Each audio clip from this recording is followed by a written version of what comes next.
കോഴിക്കോട് നിന്ന് രാവിലെ ഒരു സങ്കട വാർത്ത കൂടി നമ്മുടെ മുൻപിലേക്ക് വരികയാണ്. കുന്നമംഗലത്ത് വാഹനാപകടത്തിൽ 3 മരണം സംഭവിച്ചിരിക്കുന്നുവെന്ന ഏറ്റവും ദുഃഖം നിറഞ്ഞ വാർത്ത എത്തുന്നു.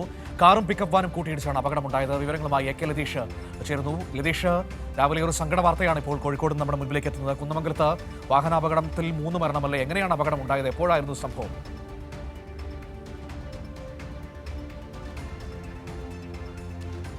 മനു, രാത്രി 2:30 കൂടിയാണ് ഈ അപകടം ഉണ്ടായത്.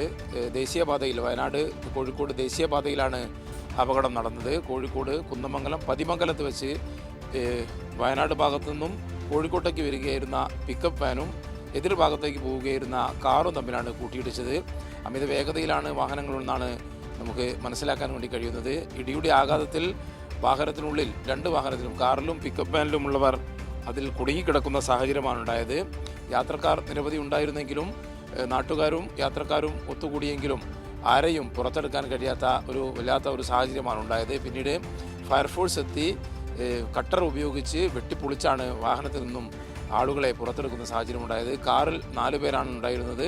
പിക്കപ്പ് വാനിൽ ഡ്രൈവർ മാത്രമാണ്. പിക്കപ്പ് വാൻ ഡ്രൈവർ വയനാട് സ്വദേശി ഷമീറാണ് മരിച്ചത്. ഒപ്പം കാറിലുണ്ടായിരുന്ന 2 പേരും മരണപ്പെട്ടു. ഈങ്ങാപ്പുഴ പെരുമ്പള്ളി സ്വദേശി സുഹൈൽ, കൊടുവള്ളി വാവാട് സ്വദേശി നിഹാൽ എന്നിവരാണ് മരിച്ചത്. ഈ 3 പേരും 5 പേരെയും കോഴിക്കോട് മെഡിക്കൽ കോളേജ് ആശുപത്രിയിൽ എത്തിച്ചെങ്കിലും 3 പേർ അപ്പോഴേക്കും മരിച്ചിരുന്നു. 2 പേർക്ക് പരുക്കുണ്ട്.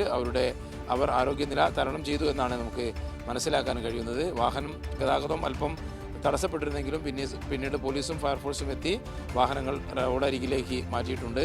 മൃതദേഹങ്ങൾ കോഴിക്കോട് മെഡിക്കൽ കോളേജ് മോർച്ചറിയിൽ സൂക്ഷിച്ചിരിക്കുകയാണ്. പോസ്റ്റ്മോർട്ടത്തിന് ശേഷം ബന്ധുക്കൾക്ക് വിട്ടു നൽകും. മനു, അമിതമായ വേഗതയാണോ ലതീഷ് ഈ അപകടത്തിന് കാരണമായതെന്നാണോ പ്രാഥമികമായി ഇപ്പോൾ നമ്മൾ മനസ്സിലാക്കുന്നത്, അല്ലേ?